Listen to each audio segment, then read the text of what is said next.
And as he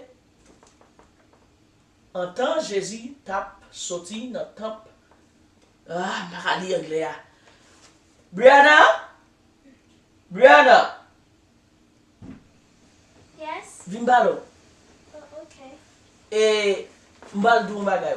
M'a pli en créole, m'a mouto li en créole. Okay. Ou même on mouté mi en anglais, d'accord? Okay. Alright, on allez. Vous parlez? En temps Anton, Jésus Jésus, tap sorti t'a sorti dans temple longtemps, lan. long. Yon nan disciple yo.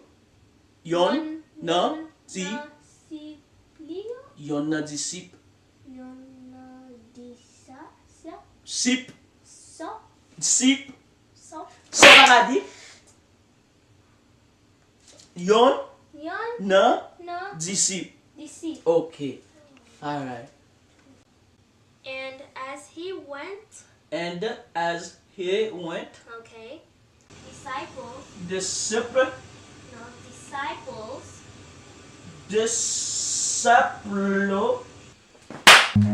Run.